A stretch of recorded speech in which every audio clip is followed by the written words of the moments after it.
O Senhor é muito bom para com todos. Salmo 144. O bom dia. Em nome do Pai, do Filho e do Espírito Santo. Amém. Recorramos sempre à poderosa intercessão de Maria Santíssima, nossa Mãe, e de São José, o Justo.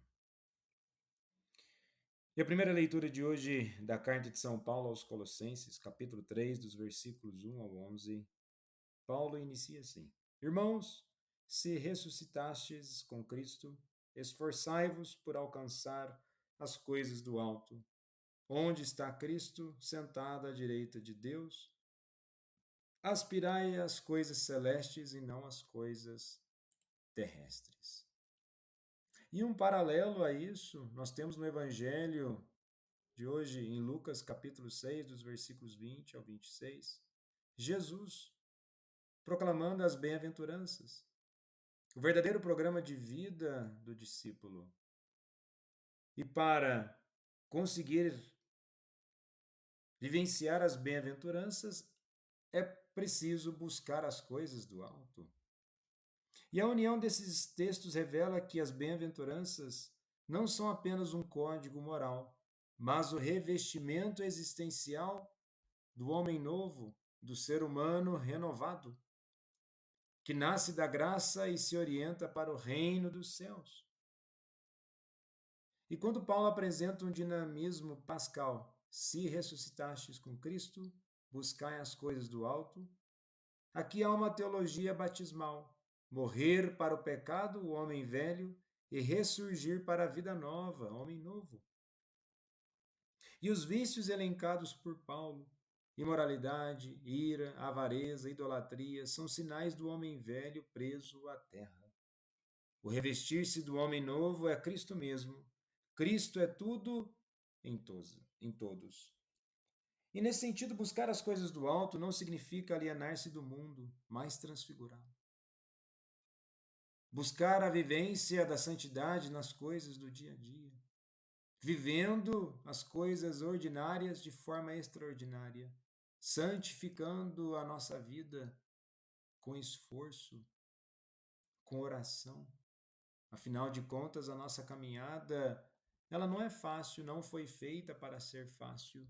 E trilhamos um caminho ao qual, por que não, chegarmos às bem-aventuranças, conforme o evangelho de hoje?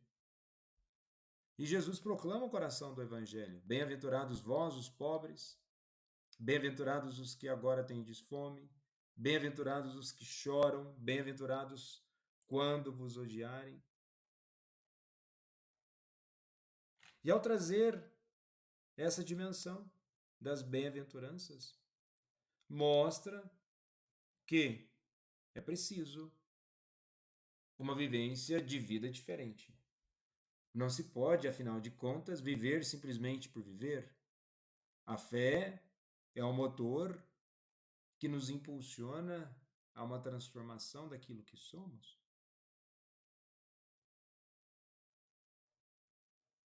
E quando nós nos transformamos, o que está no versículo 23, alegrai-vos nesse dia e exultai, pois será grande a vossa recompensa no céu.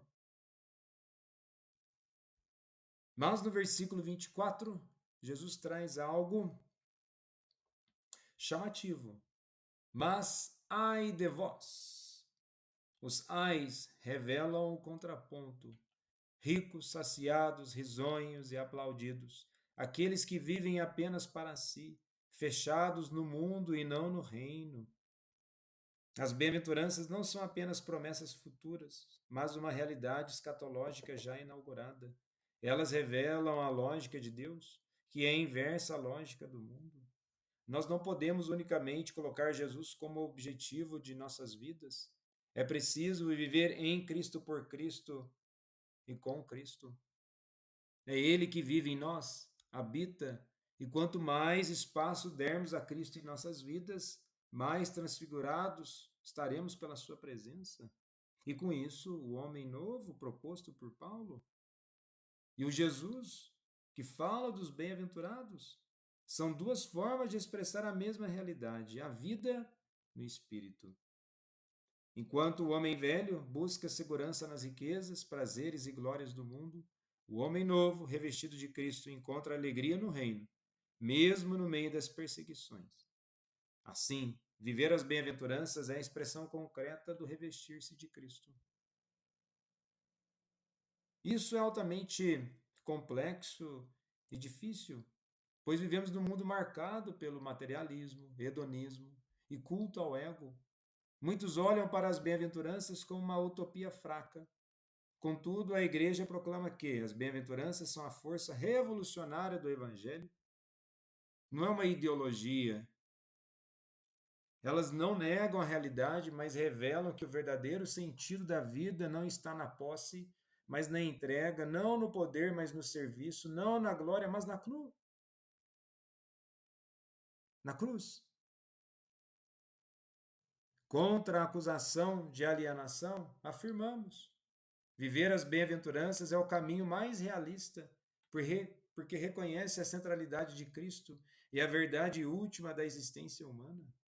Viver as bem-aventuranças é reconhecermos também necessitados constantemente da graça de Deus, pois somos pecadores. Mas quanto mais nós buscarmos a graça de Deus, reconhecendo os nossos limites, as nossas falhas, as nossas misérias, nós não criaremos uma religião neurótica, e sim uma religião pelo Espírito que renova nossas vidas. E com isso, as bem-aventuranças são a veste do homem novo. Quem é pobre em espírito vive desapegado e livre. Quem tem fome de justiça já experimenta o banquete eterno. Quem chora e é perseguido encontra na cruz o triunfo da ressurreição. Revestir-se de Cristo, como Paulo ensina, é deixar que as bem-aventuranças se tornem carne em nossa vida. E assim podemos ser sinais vivos do reino no mundo. Cristo é tudo em todos. Nele somos pobres, mas ricos.